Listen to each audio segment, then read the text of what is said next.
Hello YouTube! Apologies here, I already started a take where I was hitting the randomizer button and showing off the builds to everybody, and then I got stopped by some visitors coming in and knocking on my door, so I had to cut that off. I don't really want to be editing today, so because I'm a little bit short on time, I'm just going to upload a single take, so let's go ahead and get into it. Now, the interesting thing I got going on here is I actually rolled my cute little Moa. Isn't this guy just adorable? Although he's kind of hiding over here. I don't know why the Moas are hiding over there. Point being, though, the new Moas actually can use your Kavat Link Health and Link Armor mods, which I find are pretty superior, and of course the Link Shields as well if you need them to. Also the Medikit, because they have a bleed out rate, and they additionally can use some of the Sentinel precepts. So we got the Vacuum, the Medi-Ray, and things like that. And I think that's actually pretty cool because some of those Sentinel, Medi-Ray, and similar precepts are pretty superior, where you don't even have to have the companion set up to be dealing damage, aggro enemies to be able to heal you. And so I feel like that's pretty strong. So anyways, generic stuff, Animal Instinct, and then the two precepts I've got unlocked so far. I still need to build the other two Moa varieties. I've actually been personally enjoying the Whiplash Mine quite a bit. I feel like as far as the offensive precepts go, that's the one that seems pretty consistent. The anti-grav grenade I've only seen be effective like a smattering of times. Normally the Moa deploys it on targets that aren't in a particularly useful location because it doesn't throw the grenade very far, as opposed to Whiplash Mine, which it can throw across the entire tile. Anyways, the Warframe I rolled for this, which I would love to go in and hit the randomize button and show off that I rolled it, but point being, it's still a random loadout because I wouldn't be picking up the Karak and the Tysis deliberately for a augmented shields corpus mission if I had the ability to. The Warframe I rolled for this is Banshee, and a Banshee, as you can see, has a pretty wide variety of effective builds. Now, the number one thing that I think is important to understand if you are coming into Banshee and you don't know how to make her effective, or you've been trying to learn how to play her and you don't feel like you enjoy her very much, the number one thing that I find makes Banshee a stronger Warframe is to actually go for a stronger assortment of defensive mods. So not only quick thinking and flow, but also a redirection, or perhaps vitality, or perhaps even adaptation if you're feeling up to it. Although I feel like adaptation as a secondary defensive mod on any super squishy Warframe like Banshee that doesn't have very much armor and no real defensive abilities besides mild crowd control, I feel like adaptation in that kind of circumstance isn't very strong because you have to almost get killed before it's going to finally stack up to the full. In the meantime, though, like I said, I feel like this sonar build is going to be the strongest for the mission that we're running into, so I'm going to keep on demonstrating my build here. Now, the biggest thing to understand is that we're running with Resonance, and Resonance essentially allows you to recast sonar multiple times by shooting enemies and interacting with the ability and shooting the weak points that the ability provides. So that means that we don't actually have to spam sonar more than once or twice for any given tile that we walk into, which is why I'm only running with Streamline here as efficiency mods, even though we are still going with a quick thinking build. Simply because I find that with Resonance you don't have to spam nearly as much. Now, I've also got Stretch slapped onto here, which increases the range of the sonars up to 50 meters, and that's pretty important because that essentially covers any particular tile that you walk into. You know, I always try to say that a 30-meter radius is able to clear enemies, and a 50-meter radius is able to provide crowd control across an entire room. Now, sonar already has a base 35-meter radius, something like that. 35, yeah. And that is an absolutely huge radius, and we're going to increase that up to 50 with Stretch, and that also helps to make up for the fact that we don't have a lot of efficiency to spam this forever. Now, the base duration on sonar is 30 seconds, and I found that always to be pretty fine. It usually never takes more than 30 seconds to clear any particular room full of people, so we're going to go with Transient Fortitude and Constitution. Constitution for some extra knockdown recovery, and then Transient Fortitude to take that extra duration and feed it back into ability strength, plus some more ability strength here in Power Drift, and Corrosive Protection because Corrosive Protection. If I had different polarity, actually, you know what, now I'm thinking about it, I probably shouldn't do this, but I'll go ahead and swap into Shield Disruption just for this mission because of the fact that we're going for some augmented shield corpus. Now, normally I wouldn't bother with that kind of thing, but Whatever, since I have it in mind. Now, here what I've got is a setup that's designed for cheesing through rooms with things like Maiming Strike. It's built around Savage Silence, and you can also set up this kind of build to be able to handle high-level enemies, because of course any amount of increased finisher damage against high-level enemies is going to be able to absolutely demolish them. And Savage Silence, as you might not know because it's not printed on it, but Savage Silence augments Banshee's Silence ability, so that in addition to staggering enemies that you walk into the radius, you also open them up to finishers. So an important thing to do with this build is to set it up so that you can have your ability range be a roughly effective range for whatever melee weapon you happen to be using. So in this case, I'm using a 27-meter radius, so as I'm rushing into a room, I can stagger the enemies, move in by about 10 meters, then fire off a melee attack when I'm at a 15-meter range. And that's pretty effective when I'm using some of my high-range Riven melees, something like my... what's the name of it? Shoot, I forget the crazy Maiming Strike Riven I've been running with. It's one of those old pole arms, I forget its name now. I won't bother demonstrating that kind of thing. Point being that with a primed reach and a ranged ribbon, you can actually get some pole arms to be out to 15-20 meters, and so that's why I'm trying to stagger enemies at about that range with this build. Obviously, depending on the melee weapon that you're trying to use, you want to bring the range in or extend it out, depending on what that particular melee weapon is. Beyond that, I'm also running Vigilante Pursuit on this build as essentially just being an upgraded form of enemy sense, but where we're just going into the Exilus and gaining some enemy radar so that you can see enemies showing up. And I'd rather use that in the Exilus slot than in the Aura slot, because corrosive protection is useful for being able to farm Grenadier. The rest of the build should be pretty self-explanatory there. Lots of duration because it's just an Aura. Now this is my Soundquake build that I've been running. This build I don't have a secondary defensive mod on, although I would obviously prefer it if I did. And in principle, swapping this Auger Reach out here into a redirection is a perfectly fine min-maxing effect you can have here. Now, the reason why I've actually got this much power range on my Soundquake is because of the way the Resonating Quake works, where it tacks on a bonus 15 meters to the radius. So the radius here, after the range, actually the base radius, if you look at it, is not 20 meters, it's 35 meters. And with mods, it's not. It would be going up from 35 meters up to actually something like 55, 60 meters, as opposed to that 35 there. This number here that you're seeing here with the radius is actually almost completely a spurious number. Now, the other weird thing about it too is that Resonating Quake also deals half damage at about half of the max range, which is where that number actually is kind of reasonable. It's still roughly less than that. It'd be closer to 30 meters than to 35. But the biggest thing that's going on there is that we are still wanting to spam Resonating Quake, and when you go for the Resonating Quake Augment, the ability loses all duration scalings. So you can actually go into a 12% duration build here with Transient Fortitude, Fleeting Expertise. If you wanted to go for a secondary defensive mod here, I would absolutely think that's viable. What that does also do is it reduces the half damage radius on Resonating Quake to less than 30 meters, something like 23, 25 in that range. And that's not terrible, but it's not as good in my opinion. So that's really up to you. Also, the other fun adaptation here is I had so much extra mod capacity because of how many mod form I put on my Banshee that I went ahead and slapped in the Umbral Intensify here. That's obviously something that you could adapt out of if you wanted to. You could easily just throw in a regular Intensify. Anyways, that's not the build we're going for here, because that's designed for mushing through low-level content. Same with this build, although this build with the Savage Silence can function against high-level content.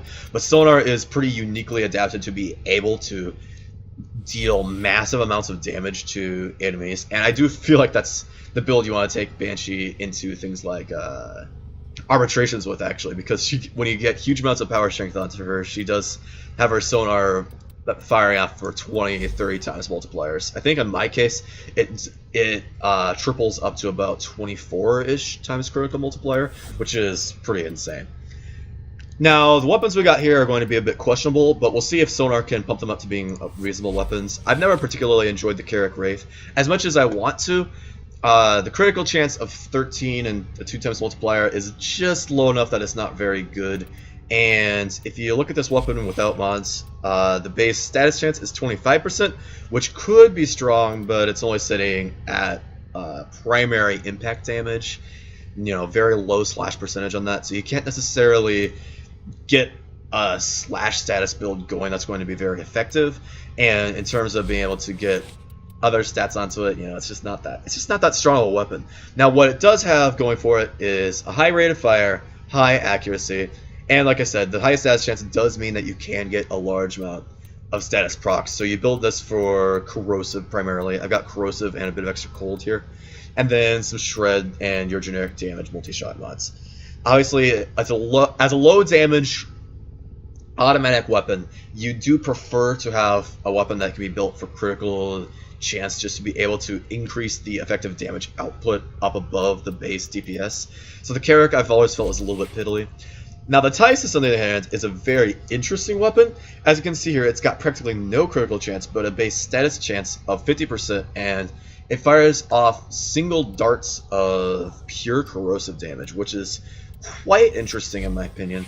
Now the build that I've got going here, I think, is a little bit questionable. Yeah, I haven't touched this in a long time.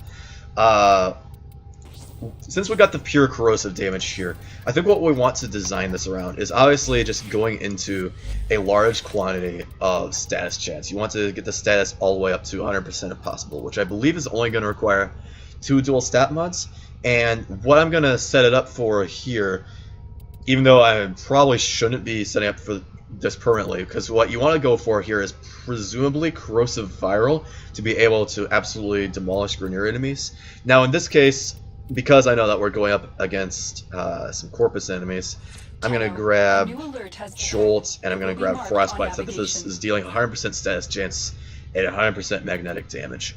And beyond that point, the other things that we want to do with this weapon are we want to definitely increase raw damage output. I think that primed heated charge is probably viable, and since it's semi-automatic, increasing the fire rate beyond lethal torrent doesn't help much. So I think instead you want to go for something like Auger Pact, and since I have the ability to slap that on, I'm going to do so. So now we've got a weapon that's dealing 2,000 damage with 100% status chance per dart, and has a clip of 10 darts in it. You can spam out pretty quickly. Shouldn't be tapping away from that yet. Here's my dual Raza. I do like Carving Mantis a bit more than I like Crossing Snakes. I've never been particularly impressed with Crossing Snakes as a dual sword stance. Now, the dual sword stance I've always been impressed with is Swirling Tiger, but that doesn't match the polarity. Beyond that, I haven't formatted this and it comes with no polarities. I have actually started adding Life Strike back into melee weapons because they announced that Melee 3.0 is going to be discontinued until 2019, so I got another month and a half to play around with that. And they also fixed the glitch, Digital Extremes fixed the glitch at some point with a hotfix where Life Strike was unable to be channeled while you were swinging a melee weapon or while you were pressing down a movement key. I don't know if that was just me, but I suspect that it was a lot of people. Anyway, so I'm running Life Strike here. Obviously, with some Forma, this build could be a lot stronger because I prefer to swap Berserker into a bit of a punchier Prime Fury, and I would prefer to swap Jagged Edge into the 120% mod that's got some more capacity to it. That'd be Buzzkill.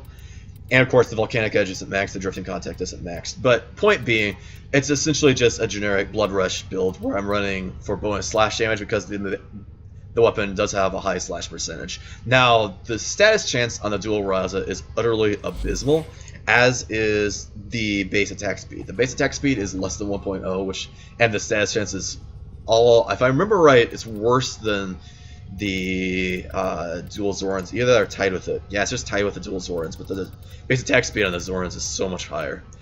In exchange for the Raza having a bit of more base damage, you're not getting much out of it because of how much slower they swing. And with Berserker, I find that the weapon's base swing speed is just pretty bad, so I'm not wanting to really try to use this weapon to carry me.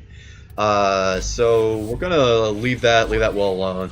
Obviously, Xeneric too, just for the the energizing dash, so I can get some energy recovery, because that's always going to be useful on a Warframe that's using quick thinking as the primary defensive tool. So here we go. Is the future. And like I said, this is bonus corpus shield, so we'll have to see if I physically can cut through that with sonar.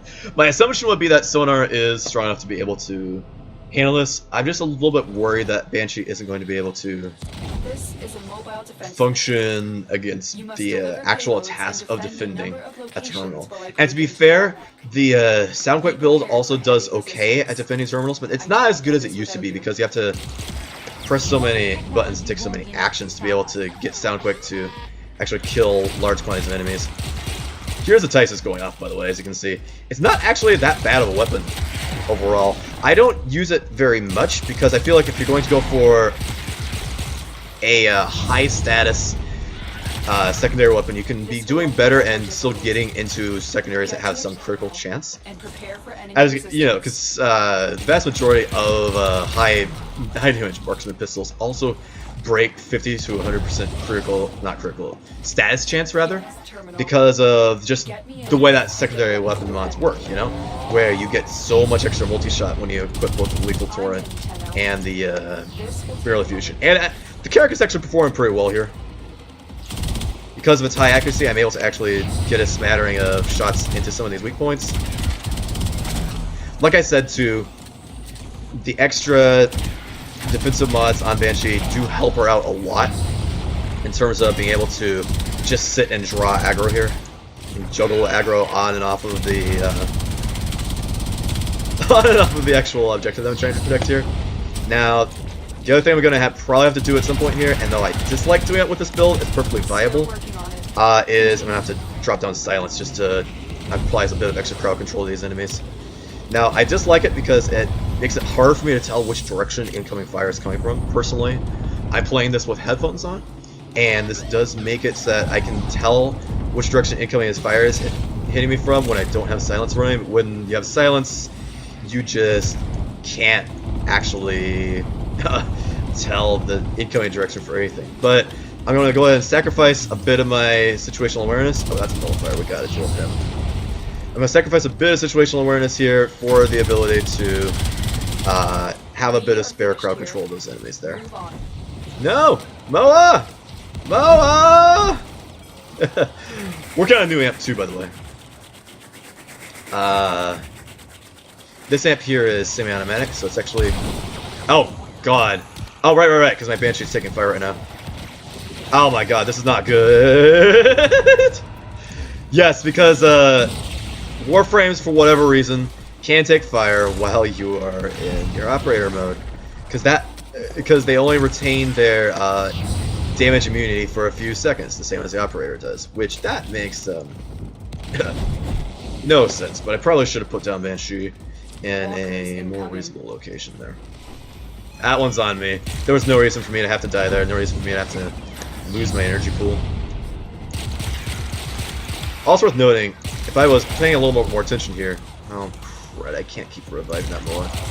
Thing is, still a bit squishy. Still more than a bit squishy, and I think I can afford to lose it because of sonar providing an inbuilt enemy radar. So I'm going to go ahead and let the MOA drop down. I'm not a fan of that process, but I can't really go back and res them right now. Sorry, sandwich! What was I talking about? So yeah, because Banshee has the inbuilt enemy radar coming in off of sonar, I feel like she's one of the few Warframes where you can really afford to play without Anal Instinct. Beyond that, though, we're not going to worry too much about that. I'm just trying to essentially shoot down enemies as fast as I see them, and since they're so tanky, this is a bit of an issue. But with the sonar, it's making it pretty easy for the Karak to just dig deep into its base DPS. And as you can see, it's not got... What happens to the ammo pool in this weapon? I know it's a spammy weapon, but my god, it shouldn't have that low of a pool. Jeez. Alright. Well... Maybe we're gonna have to go with a different strategy here.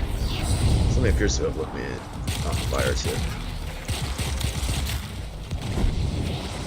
Oh boy. This is a bit of a hairy scenario because I still got one whole terminal left to go after, and I'm out of my primary weapon ammo. How on earth did that happen too? I thought the Karak loaded into mission with 500 ammo. Did they reduce its ammo pool? used to be that weapon would load into a mission with a 540 ammo capacity, same as other weapons. If that's been reduced somehow, then I really dislike that weapon nowadays. Ah, sugar honey iced tea. Anyways. One nice thing you can see here too is Banshee's passive, giving you a bit of a spare silencer on all your weapons. I do highly recommend keeping the mission on an unalerted state whenever you can with Banshee, just because you can fire off any particular weapon and have it be silenced, like you were using a bow or whatever. Do I have any Karak ammo? Well, I have a second to think. I'm going to drop an ammo restore because I do feel like this Karak is definitely functioning a bit more powerfully than the Tysis is. Oh god. That is a corpus deck. Those are actually, surprisingly enough, not taking too long to kill. I guess it's just because it's only a level 15 mission at base. Oh my word, that's a lot of fire I'm taking there. I gotta step to the side though. That's the issue with Banshee, right? Is you have to juggle aggro because she ultimately has very weak crowd control, save for the Soundquake builds. And while I can press Soundquake here, I would prefer not to because this build does not have the ability to channel it for very long. Get out of that. Oh my god. No, enemies, focus me for a little bit. Focus me for a little bit, enemies. Oh god, never mind. Do not focus me. That hurts. Shoot that out. See if I can silence all the enemies for a moment. Get some incinerate going. Knock people back. Now I have to keep this alive for 10 seconds, so let me just destroy that because that's the primary thing that's damaging it, is the sapping on spray zone. And this is going to be a completion, but a very hairy one. The odds were against us, Tenno. Yeah, I know, my MOA's down again. Banshee just not giving my MOA very useful stats at the moment. She's got low armor, low health in this build. In fact, possibly the lowest health of any Warframe that I would be playing, say for perhaps Mirage, maybe? I'm trying to think of what it might be. I think even Mirage Prime does have a bit of extra. She gets extra armor and shield, so it won't be more health than this Banshee is. Point being, that MOA is extremely squishy under this set of circumstances. I do like the proposal they've had to be able to apply. Look at how slow those animations are too for a dual sword. That's the number one downside I have for the dual Raza. Yeah, Banshee is pretty squishy. That makes the MOA pretty squishy. I died a couple times that mission, but that's okay because normally I would be not trying to use the Karak for this sort of thing. Shh, I'm hunting rabbits. Oh, not even. Holy cow. No, I would not be trying to spam with the Karak this kind of thing. Nah, I may have actually gone through a full 540. That does have a pretty bad ammo economy when you have to use that many shots to kill. Anyways, but yeah, no, I would not be trying to use these kinds of weapons. When you're using sonar for having to clear huge waves of enemies, the typical thing you're going to want to use is something with area of effects. So like something like an Archiplasm or an Amprex, maybe an explosive weapon like a Penta, you know, something where you can splatter damage across all of the weak points, maybe like your comb, for example, the shotguns like that. Those kinds of weapons are what you want to take into that mission. Just even a flamethrower, you know, the Ignis, just anything that can deal area effect damage, because you know that that weapon is going to be able to kill enemies very quickly because of the sonar amplifying its damage output, you know, tenfold or so. But you're not necessarily going to be able to count on Banshee herself to provide much crowd control. Because if we actually look at Banshee's abilities here, Sonic Boom is a simple knockdown, Silence is a simple stagger, Soundquake is a channel ability that you can't keep on for long, that can lock enemies out indefinitely. The number one reason why Banshee struggles at missions like that somewhat is because of her lack of inbuilt consistent crowd control. There are no abilities that she has that keep enemies locked down for more than a second or two. And that can be troublesome when you're trying to defend an objective like that, like those, what's its buckets? The mobile defense objectives. Which is why you normally take a weapon that can clear enemies very quickly. There it is, the Quando. That's the weapon I was thinking of for being crazy maiming strike build that I typically use with my Banshee. That also is missing a lot. I don't know what it was, but as you can see, you take something that big like a melee weapon that cleaves through a ton of enemies. You take something like, you know, your Archoplasmor that can actually cleave through a wide range of enemies at once. You know, things like that. Maybe a automatic weapon for your secondary that can spam out when you need to absolutely murder things pretty quickly. I feel like the weapon selection that I was working with there was pretty underwhelming, and I do find the Karak to be a pretty mediocre weapon. Now, I feel like if you do want to make this weapon good, what you have to do is you do have to lean into that low critical chance and go ahead, bite the bullet, put some form onto it, and slap on Point Strike. Get the critical chance up to something non-terrible. Slap on the Point Strike, the Vital Sense. As you can see, the stats there aren't good, but they're not terrible, and especially with Split Chamber, you will still be seeing over 50% of your shots into crits. And with that going on, you might be able to actually burst down some enemies reasonably fast, just going for a hybrid build there. Probably still the Rhyme rounds, the Prime Shred in the remaining slots.